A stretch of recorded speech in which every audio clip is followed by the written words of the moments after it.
नमस्कार, बहुत स्वागत है आपका। मैं आपके साथ तरन्नुम।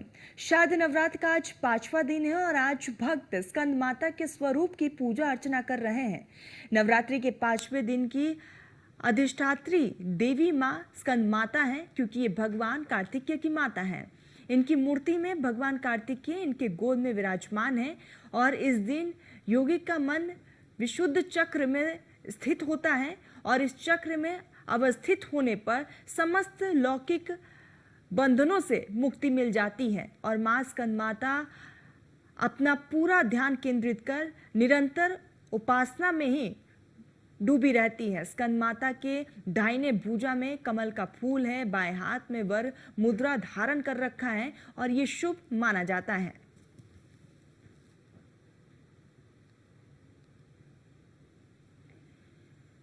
तो आज 5वां दिन है और ऐसे में लगातार सुबह से ही भक्त विधि विधान के साथ पूजा अर्चना कर रहे हैं और स्कंद माता के यहाँ पर विधि विधान से कहा यह जाता है पूजा अर्चना करने से सभी मनोकामनाएं पूरी होती हैं। और सुबह से हम आपको तस्वीरें भी दिखा रहे हैं। और नवरात्रि के 5वें दिन माँ दुर्गा के 5वें स्वरूप यानी कि स्कंद माता की पूजा की जाती है। स्कंद माता की पूजा करने से नकारात्मक शक्तियाँ खत्म होती हैं, उसका नाश होता है। स्कंद माता अपने भक्तों के सभी काम बना देती है, असंभव से असंभव कार्य पूरे हो जाते हैं। साथ ही स्कंद माता की पूजा अर्चना करने से व्यक्ति को संतान सुख की प्राप्ति भी होती है। साथ ही व्यक्ति को सभी दुख दर्द से छुटकारा भी मिलता है।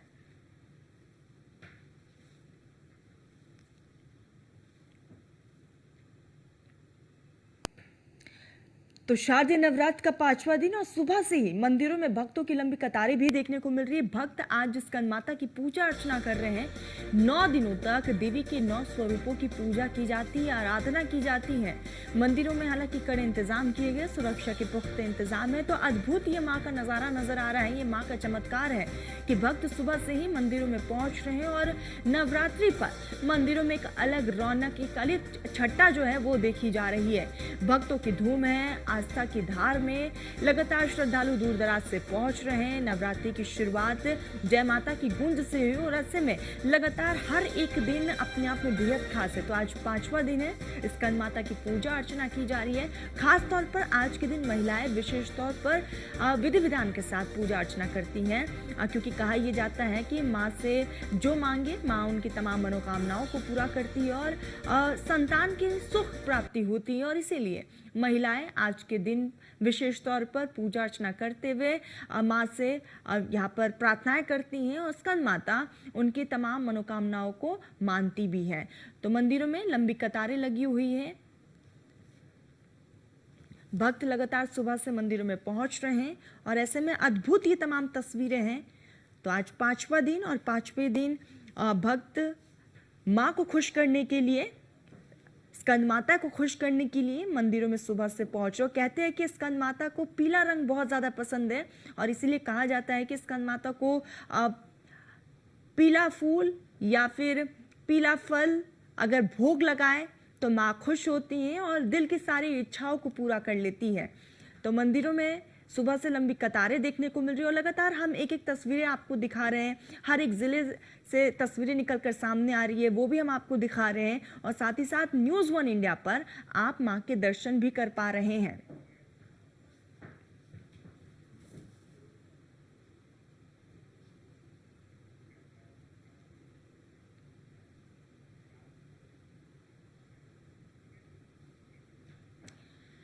तो चलिए, हमारे साथ राज पुरोहित मधुर जी, एस्ट्रोलॉजर, अयोध्या धाम से जुड़ चुके हैं। नमस्ते पंडित जी, क्या हाल है, कैसे हैं आप? और आज 5वां दिन है और अपने आप में ये दिन बेहद अहम और खास हो जाता है। सादर नमस्ते। नवरात्रि के पंचम दिवस की आप सबको बहुत सारी शुभकामनाएं। न्यूज़ 1 इंडिया के सभी दर्शकों को भी बहुत सारी शुभकामनाएं।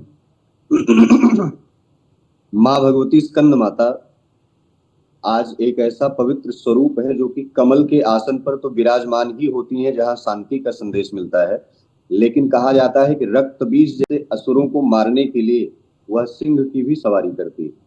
तो ऐसे में माँ भगवती को कमल के आसन पर विराजमान होते हुए उनकी उस मूर्ति को अपने अंतर हृदय में स्थापित करते हुए वह समस्त जनमानस अपने आप को सुखानुभूति की तरफ ले जाता है। जिसका पूजन किया जाता है, इस स्वरूप का। और सिंह पर बैठी हुई रौद्र रूप में राक्षसों का विनाश करने वाली माता का स्वरूप वह व्यक्ति पूजन करता है जो समाज में सामाजिक गतिविधियों में संलिप्त रहता है। वह बहनें जो समाज में रह करके काम कर रही हैं और नाना प्रकार के ऐसे राक्षसों को झेल रही हैं, उन्हें उस रौद्र रूप का विशेष रूप से पूजन करना आज का दिन माना जाता है। ऐसे में माँ भगवती को विशेषकर अच्छे श्लोकों का गायन करते हुए उनका ध्यान करना चाहिए। केशांचिदस्तु कमला कमला यताक्षी, केशांचि शंभु सुमुखी सुमुखी सुमान्या, अस्मत्कृते तु जननी जननी त्वमेका, यत् पायये समकरम मकरंद बिंदु। हे माँ, कमल के समान आपका मुख है और कमल ही आपका आसन है। आप समाज में, संसार में तीनों लोकों को प्रकाशित करने वाली, आपकी शक्तियां तमाम ब्रह्मांड में उन समस्त ऊर्जाओं को संदेश देती हैं, संकेत करती हैं, संचारित करती हैं। आप हमें भी यह शिक्षा दीजिए जिससे समाज में रह करके हम सद्बुद्धि हमें प्राप्त हो। ऐसा सुंदर स्वरूप है जिसका पूजन आज किया जा रहा है। जी। मधुर जी कहते हैं कि आज के दिन अगर औरतें जिनको संतान का सुख चाहिए, वो माँ की झोली में अगर खुले मन से झोली फैला दे तो माँ उनकी झोली को कभी खाली नहीं जाने देती। उसका भी एक बहुत बड़ा कारण देखा जाता है। माता पार्वती के एक ज्येष्ठ पुत्र हैं जिनका नाम कार्तिकेय है। जब राक्षसों का अत्याचार बढ़ा तो उन्होंने तारकासुर जैसे राक्षसों का वध करने के लिए स्वयं को जो है साक्षात शिव और पार्वती से उत्पन्न होकर के वरदान भी प्राप्त किए थे और तारकासुर जैसे राक्षसों का उन्होंने वध किया था। और तभी से उनका जो उच्चारण होता है कि ये स्कंद माता के पुत्र हैं, अर्थात कार्तिकेय को ही स्कंद कहा जाता है। लेकिन एक माँ का वर्चस्व एक पुत्र से नहीं होता, एक पुत्र का वर्चस्व उसकी माँ से होता है। माँ भगवती पार्वती ने बाल्यकाल से लेकर के जब तपस्या को प्रारंभ किया था तो यह उनका स्कंद माता का जो स्वरूप है उन निशाचरों का वध करते हुए ही यह पड़ा था। अब रही बात कि आज पुत्र और माँ के संबंध में यह व्रत आज का रखने वाला, तो उन माताओं के जिनके जीवन में पुत्री नहीं है और वो साक्षात भगवती की कृपा प्राप्त पुत्री चाहते हैं, और जिनके जीवन में पुत्र नहीं है वह साक्षात नारायण स्वरूप पुत्र चाहते हैं, तो आज का बहुत ही उत्तम व्रत है। आज के व्रत में ध्यान रहे, पीले वस्त्रों को धारण करना है, पीले आसन पर बैठ करके पूजन करना है। माँ भगवती स्कंद माता का पूजन करते हुए आपको आज विशेषकर यह ध्यान रखना है कि माँ भगवती को पंचामृत से स्नान कराएं, तत्पश्चात शुद्ध जल से स्नान कराने के बाद आज के दिन हल्दी का टीका जरूर लगाएं। हल्दी का टीका इसलिए लगाना है कि समस्त विकारों से रहित तमाम प्रकार के युद्धों को रणभूमि में माँ भगवती ऐसे राक्षसों का विनाश करते हुए जब आती हैं तो वो तमाम प्रकार के रक्त से कहीं न कहीं लथापथ स्थिति में रहती हैं, और उनको स्वच्छ और पवित्र करने के लिए, उस पवित्र स्वरूप को अपने हृदय में धारण करने के लिए जब हल्दी का टीका मस्तक पर विराजमान करते हैं तो वास्तव में वह पूजन करने वाली माँ जो व्रत कर रही है उसके जीवन की संपूर्ण भक्ति का फल प्राप्त होता है। अब रही बात आज के दिन जो सबसे विशेष कार्य करना है, वह कार्य यह है कि आज के दिन कमल गट्टे की माला या कमल के पुष्प की माला अगर माँ भगवती को चढ़ाई जाए तो यकीनन संतान सुख से जो वंचित माताएं हैं वह कहीं न कहीं संतान की प्राप्ति की तरफ उनको संकेत भी मिलेगा और आगे उस अपने जीवन में एक सुंदर सा नारायण सा या प्रहलाद जैसा पुत्र प्राप्ति भी कर सकेंगे। आज का यह पवित्र व्रत संदेश देता है समस्त जनमानस में कि जिन माताओं के जीवन में पुत्र जन्मे हैं और वो समाज में रह करके स्त्रियों का सम्मान नहीं करते, उनका रक्त बीज और तारकासुर जैसे राक्षसों की तरह अंत भी होता है। इसलिए माँ यह नारी है, यह शक्ति है, और शक्ति की उपासना व्यक्ति करके अपने जीवन में यह संदेश पाता है कि जिस प्रकार से हम माँ भगवती की उपासना, आराधना, पूजा करते हैं, ऐसे ही समाज में रह रही बहन बेटियों की सुरक्षा के लिए, माताओं की सुरक्षा के लिए, गौ की सुरक्षा के लिए, गायत्री, गंगा आदि की सुरक्षा के लिए हमें हमेशा कटिबद्ध होना चाहिए। जी मधुर जी, जैसा कि आपने जिक्र किया कि माँ को पीला रंग बहुत ज्यादा पसंद है, तो ऐसे में आज भोग में क्या विशेष कर सकते हैं जिससे माँ खुश हो सके?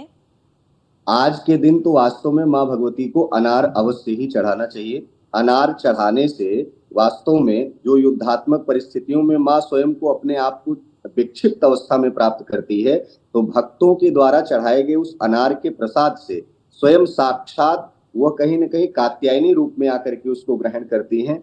स्कंद माता का यह पवित्र स्वरूप आज के दिन अगर अनार का विशेष कर उनको भोग लगाया जाए, साथ ही साथ मेवे से बनी हुई खीर का भोग लगाया जाए, तो आप यकीनन मानिए कि आपकी पूजा में वह आपको बहुत ही फलदायी तो साबित ही होगा। उस प्रसाद को कोई ऐसा व्यक्ति जो विकृत मानसिकता का है और वह ग्रहण करता है, तो उसकी मानसिकता भी धर्म के रास्ते पर आएगी। मधुर जी, क्योंकि जी। आज का विधि विधान से पूजा करना अपने आप में बेहद खास और महत्व इसका आपने बताया ही हमें। कहा जी। यह जाता है कि स्कंद माता की पूजा करने से जो नकारात्मक ऊर्जा है वो खत्म होती है, यानी कि नेगेटिविटी खत्म हो जाती है। तो विद्यार्थी आज क्या मंत्रोच्चारण कर सकते हैं, क्या कुछ आप इस पर बता सकते हैं? आयुर्विद्या यशोवलम, जब जब हम देवताओं की पूजा करते हैं और उस बताए गए रास्ते पर आगे बढ़ते हैं, तो आयु भी बढ़ती है, विद्या भी बढ़ती है, यश की प्राप्ति भी होती है और बल की प्राप्ति होती है। तो आज के दिन विद्यार्थियों को खास करके बिल्व पत्र में ओम ऐं ह्रीं क्लीं चामुंडाई विच्चे, इस महामंत्र को बिल्व पत्र पर लाल पेन से या अनार की कलम से रोली से लिख करके माँ भगवती को चढ़ाया जाए, तो उनका एक जो बहुत खास एग्जाम होगा, या वो इंटरव्यू में नहीं सिलेक्ट हो पा रहे हैं या उनकी शिक्षा में व्यवधान आ रहा है, तो यकीनन मानिए कि वह रास्ते उनके कहीं ना कहीं खुल जाएंगे। और एक महामंत्र आज के दिन उनको जप करना चाहिए। वह महामंत्र यह है कि या देवी सर्वभूतेषु विद्या रूपेण संस्थिता, नमस्तस्यै नमस्तस्यै नमस्तस्यै नमो नमः। हे माँ भगवती, विद्या के रूप में साक्षात सरस्वती का स्वरूप आप बन करके जो बैठी हैं, आज के इस पूजन करने से यदि मेरी माँ, मेरी बहन, मेरे पिता, मेरे घर वाले पूजन कर रहे हैं और मेरी बाल्यकाल की आयु है, मैं शिक्षा के लिए बहुत ज्यादा प्रयासरत हूँ, तो हे माँ, इनके पूजन करने से आप प्रसन्न होकर के करुणा हमारे ऊपर भी बरसाना, जिससे हम वह शिक्षा प्राप्त करें जो समाज में आने वाले समय में आपके जय जयकार को, आपके नामों के यश को, गुणों को सदैव हम लेकर के चलते रहे। जी। मधुर जी, हम देखते हैं कि आज के दिन खास तौर पर महिलाएं विशेष तौर पर पूजा अर्चना करती हैं। आपने जी। उनके लिए विधि बताया जो संतान प्राप्ति चाहती हैं, लेकिन जी। वो महिलाएं जो अविवाहित हैं या फिर जिनकी शादी होने वाली है, वो कैसे आज के दिन को खास बनाएं और विधि विधान में क्या कुछ वो कर सकती हैं? माताएं, देखिए माताएं तो पूजन कर ही रही हैं, लेकिन जिन बहनों के विवाह में बहुत विलंब होता है, बहुत परेशान हो जाती है मानसिक रूप से, उन्हें धैर्य धारण करना चाहिए। क्योंकि माता पार्वती ने जब बाल्यकाल में तपस्या के लिए वो आगे बढ़ी, तो केवल एक लक्ष्य था, शिव को प्राप्त करना।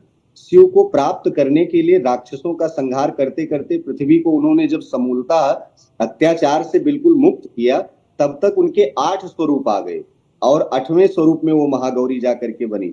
तो ऐसे में शिव को उन्होंने प्राप्त किया था। उन बहनों को यह संदेश लेना भी चाहिए और उन्हें अपने अंतर हृदय में यह बैठाना चाहिए कि आज के दिन स्कंद माता का विशेषकर जब पूजन करने जाएं, तो सिर पर पीले दुपट्टे को रखें, खासकर पीले वस्त्रों को भी धारण करें। और साथ ही साथ अगर आज के दिन गेंदे के पुष्प की माला माँ भगवती को समर्पित की जाए और उसके साथ पान के पत्ते पर शहद लगा करके 2 फूल लौंग, लौंग जो है फूल वाली हो, वह माँ भगवती स्कंद माता को चढ़ाया जाए, तो यकीनन मानिए विवाह में आने वाली जो समस्या है, उसके मार्ग जो अवरुद्ध हो रहे हैं वह खुल जाएंगे। साथ ही साथ जीवन में एक ऐसा सुयोग्य पति आएगा जो उनका सम्मान भी कर सके और परिस्थितियों को समझ सके। लेकिन आपको बता दें, यह उपाय आज के ही दिन नहीं करना है, अपितु अभी 4 दिन और नवरात्र बच रहा है। उन बहनों को साक्षात देवी के स्वरूप को धारण करके, स्वयं को साज सज्जा से युक्त होकर के, अपने मन को, अपने तन को पवित्र होकर के ऐसे क्रिया को प्रतिदिन कम से कम पान के पत्ते पर शहद का लेपन करें और 2 फूल लौंग लगा करके आरती के बाद मधुपर्क के रूप में माँ भगवती को समर्पित करेंगी, तो वास्तव में उनके जीवन में मधुरता आएगी और विवाहित जीवन की तरफ वो प्रवेश करेंगी। जी। मधुर जी, बताइएगा ये भी कि आज के पूरे दिन, क्योंकि लगातार हम देख रहे हैं सुबह से पूजा अर्चना का दौर जारी है, लेकिन कौन कौन सा वो शुभ मुहूर्त है जिसमें पूजा करने से ज्यादा लाभ होगा? विशेषकर प्रातः काल वाला मुहूर्त तो निकल गया है, लेकिन अभी जो है 10:32 से लेकर के और 12:40 के बीच में अभिजित मुहूर्त का संबंध रखते हुए यह जो पावन पवित्र मुहूर्त है, यदि इसमें पूजन किया जाए तो सूर्य की इस पवित्र उपस्थिति में उनकी तरंगों से आच्छादित करने वाली संपूर्ण पृथ्वी जो कहीं न कहीं पुष्प अपने आप में मुस्कुरा रहे होंगे, प्रकृति मुस्कुरा रही होगी, ऐसे ही आपके भी जीवन में उस शक्ति का अनुसरण करके आप स्वयं में अपने आप को आनंदित महसूस करेंगे। इसलिए अभी जो बचा वाला मुहूर्त है 10:32 लेकर के 12:40 के अंतर्गत में अगर आप पूजन कर लेंगे, तो यकीनन मानिए कि वह इस मुहूर्त का लाभ भी मिल जाएगा, पूजन भी सिद्ध हो जाएगा। शाम की आरती में आपको ध्यान देना चाहिए कि लौंग और कपूर की आरती आपको अवश्य ही करनी चाहिए, जिससे कि प्रातः काल में किया गया निवेदन शाम के समय वह विराम की तरफ जब हो तो माँ भगवती को अवश्य ही याद हो, जिसे हम अर्जी के रूप में कहते हैं कि अब अर्जी तो मैंने लगा दी माता, मर्जी तुम्हारी है और मैं आपके बताए गए बनाए गए रास्तों का अनुसरण करते हुए चल रहा हूँ, चल रही हूँ। जी मधुर जी, कहते ये है कि स्कंद माता असंभव से असंभव कार्य को बहुत असल कर देती है व्यक्ति के लिए। और ऐसे में आज के दिन कौन से वो तमाम मंत्रोच्चारण है जिसका जाप हमें करना चाहिए, कितने बार उसका जाप करना चाहिए जिससे बहुत ज्यादा लाभ हो? अगर घर में बहुत सारी नकारात्मकता है और आप उन नकारात्मकताओं को झेलते झेलते बहुत अवसादों से स्वयं भर चुके हैं, बहुत दिन भर रात भर आप क्लेशों से युक्त रहते हैं, तो आज के दिन माँ स्कंद माता को प्रसन्न करने के लिए और अपने घर में तमाम ऐसी नकारात्मक परिस्थिति को हटाने के लिए एक अच्छा उपाय करना चाहिए। उस उपाय में बता दें, गाय के गोबर के बने हुए उपले पर अर्थात कंडे पर कपूर और लौंग और थोड़ा सा गुगुल रख करके आप जला करके जब आरती करने के बाद आप पूरे घर में उसकी सिकाई करें और अपने मुख्य द्वार पर ले जाकर के उसे कुछ समय के लिए रख दे। इससे आने वाली घर में जो नकारात्मकता है वह तो दूर भगेगी ही, घर में जो पहले से विराजमान है उसका भी शमन होगा। रही बात कि आज के दिन ऐसा कौन सा मंत्र जाप करें जिससे दाम्पत्य जीवन में यदि किसी भी प्रकार की ऐसी प्रभावित स्थिति है या क्लेश आदि की स्थिति है तो वह सही हो जाए, घर में यदि किसी प्रकार की लक्ष्मी की स्थिरता नहीं है वह सही हो जाए, आदि आदि तमाम ऐसे मंत्रों का उच्चारण बहुत सारा है। लेकिन दुर्गा सप्तशती एक ऐसा पवित्र ग्रंथ है, पुस्तक है, जिसको पाठ करके मनुष्य अपने जीवन में बहुत ही सुखों की प्राप्ति करता है। उन्हीं में से एक ऐसा मंत्र आपको बताते हैं कि आज के दिन सर्वस्वरूपे सर्वे से सर्वशक्ति समन्विते भय भिस्त्राहिनो देवी दुर्गे देवी नमोस्तुते। सिंह की सवारी पर सिंह गर्जना करते हुए चल रहा है, रण में दहाड़ रहा है, माँ भगवती सुंदर कमल के आसन पर विराजमान होते हुए स्कंद माता के इस पवित्र स्वरूप का जो व्यक्ति ध्यान करता है और इस पवित्र मंत्र का जो है स्मरण करता है कम से कम 108 बार, यकीनन मानिए कि उसके अंदर जो ऊर्जा का ह्रास हुआ रहता है वह एक शक्ति में परिवर्तित होकर के उसके जीवन के एक सुंदर से मार्ग को फिर से दिशा दिखाने का काम करता है। इसलिए ऐसे मंत्रों का जप करते हुए, और अगर इतना बड़ा मंत्र आप नहीं पढ़ पाते हैं तो सूक्ष्म मंत्र आपको बता दें, ओम ऐं ह्रीं क्लीं चामुंडायै विच्चे। इस महामंत्र का जप करने वाला व्यक्ति अपने समस्त जो रणभूमि है, जो विजय क्षेत्र है, जो कर्म क्षेत्र है, जो आदि आदि तमाम क्षेत्रों में वह कार्यरत है और वहां से वो सफलता नहीं प्राप्त कर पाता तो यकीनन उसे विजय प्राप्त होती है। सूक्ष्म मंत्र भी जप कर सकते हैं, बृहद मंत्र भी जप कर सकते हैं। जी मधुर जी, हमने महिलाओं का जिक्र कर लिया, विद्यार्थियों का जिक्र कर लिया, लेकिन आज के दिन अगर पुरुष चाहे तो वो कैसे विधि विधान से पूजा अर्चना कर सकते हैं माँ को खुश करने के लिए? एक पुरुष का अस्तित्व तो एक नारी से जुड़ा हुआ है बहन जी, और जब घर की नारियां जब वह पूजन करती हैं तो पुरुष का भी विकास होता है। पुरुषों को यह कभी भूलना नहीं चाहिए कि एक माँ के गर्भ से जन्म लिया है आपने, और एक बहन, एक पत्नी, एक बेटी आपके जीवन में आती है, उसके द्वारा पूजन करने से फल आपको ही प्राप्त होता है। तो इसलिए आज पुरुषों को खास करके अपने सुंदर से जो आपके पास जुबान है, जो आप शब्द बोलते हैं, उससे बहुत ही मिष्ठान युक्त शब्द बोलें। किसी भी प्रकार से माताओं को, महिलाओं को आप अपमानित करने से बचें। आज जो सबसे महत्वपूर्ण दिन है, आज के दिन अगर आप ऑफिस जाते हैं, व्यापार करने जाते हैं तो काले कलर के वस्त्रों से आप बिल्कुल बचिएगा, काले कलर के वस्त्र धारण करके ना जाएं। जब आप अपने व्यापार के लिए, नौकरी के लिए जब आप निकल रहे हो तो अपनी बेटी को या अपनी बहन को या फिर माँ को या पत्नी को आप प्रणाम करके, नमस्ते करके उनको निवेदित करते हुए तभी जाए। साथ ही साथ कुछ न कुछ उपहार शाम को लौटते हुए जरूर लाएं, इससे आपका दिन भी बहुत ही अच्छा होगा। साथ ही साथ माँ स्कंद माता की कृपा भी आपके जीवन में बरसेगी। जी ठीक मधुर जी, आपने अपना कीमती समय दिया, आप हमारे साथ जुड़े, बहुत बहुत शुक्रिया मधुर जी आपका। सादर नमस्ते।